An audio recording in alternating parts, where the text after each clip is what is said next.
Maraba zuwa sashen kishin kai. Sunan babinmu na yau, ramin ƙarya.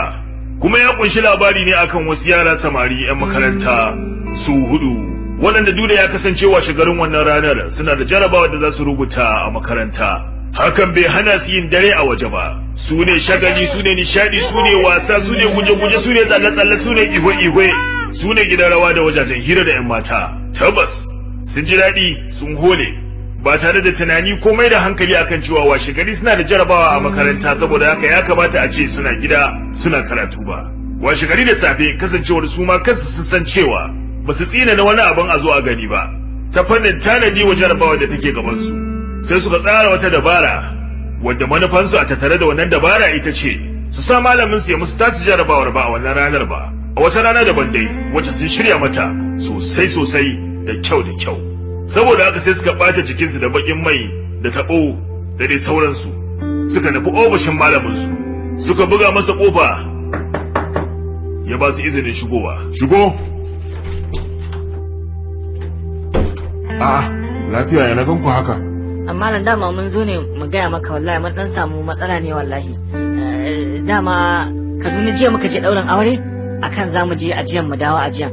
To mun je muna dawowa shine sai tayar mu ta fashe. Da muka zo kuma zamu mai da tayar sai muka fahimci cewa abin kwance tayan ya samu matsala. To ƙarshe dai haka dai sai da muka yi dare ma ba mu samu ma mun ƙaraso ba ajiyan, muka dan kwana a wani waje da sassafen da ma muka ƙaraso gari kawai muka ce kai tsaye bari mu zo mu same ka mai muka bayanin halin da muke ciki, kuma gashi muna jarabawa. Shine ai kuma gashi nan dai. Allah sarki, kun sha wahala. Wallahi sosai ma kuwa malam sosai. Malamin ya jim kaɗan yana tunani sai ya ɗago kai ya ce musu, ku zo ranar Asabar da safe zan yi muku jarabawa ku ta musamman. A da kyau. Yawa. Ayi kai malam, a gaskiya mun ji daɗi malam, Allah ya saka da gode malam, gode sai mun zo ran Asabar. Saboda haka waɗannan ɗalibai suka tafi cikin farin ciki suna murna kasancewar sun samu ƙarin lokaci wanda za su yi karatu sosai su ci jarabawar na yadda ya kamata. Haka suka yi ta karatu suna murna cewa za su samu riba biyu. Sun je sun shagale ba su yi jarabawa ba a ranar jarabawa, an sa musu ranar jarabawa su ta musamman kuma za su zo su lashe ta. Ranar Asabar a daidai lokacin da malami ya ba su suka zo ofishinsa ya ce musu ga wajaje nan ku zauna. Bayan sun zauna ya zo ya rarraba musu takardun jarabawa, sai kuma ya raba su da juna ya sanya kowanne a ɗaki daban. A cikin takardar wannan jarabawa tambayoyi biyu ne kacal. Tambaya ta farko ita ce suna, kuma idan an amsa ta ana da maki ɗaya. Tambaya ta biyu kuma ita ce shin a wannan mota wace taya ce ta fashe? Ita kuma wannan tambaya tana da maki 99. Kowane daga cikinsu da ya ga wannan tambaya sai hankalinsa ya tashi, idanunsa suka zazzaro, jiki kuma ya yi sanyi. To kun ga anan malamin su ya jaraba su ne akan gaskiyarsu wacce ba su da ita, tunda tabbas babu yadda za a ce duka su 4 sun faɗa amsa iri ɗaya, kasancewar ba su san tambayar da za a musu ba kenan, ballatana a ce sun yanke tsakaninsu ga abin da za su rubuta.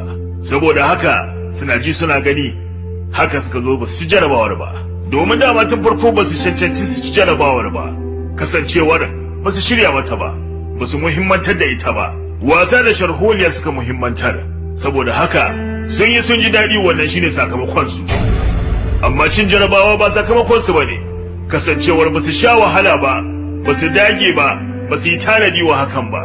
Wannan na waɗanda suka hana idanunsu bacci ne, suka dage suka jajirce, kuma da a ce da gaske da sun yi wannan tafiya ita ta sa ba su samu rubuta jarabawar ba, to da dai gaskiyarsu ta wanke su a cikin wannan jarabawar da ya rubuta musu. Saboda haka ba za a ce ya yi musu rashin adalci ba, wannan shine adalci abin da ya musu. To kun ga anan tabbas ya bayyana cewa ramin ƙarya ƙurarre ne, kuma wanda bai cancanci abu ba mawuyacin abu ne ya samu wannan abu, domin sai ka san wuyar abu ka san zafinsa tukunna shi kake iya cancantar samun wannan abu. Saboda haka maza da mata, yara da manya, mu riƙe gaskiya da aiki da ita, domin ramin ƙarya ƙurarre ne. Ƙarshen wannan babin sashin kishin kai kenan mai suna ramin ƙarya.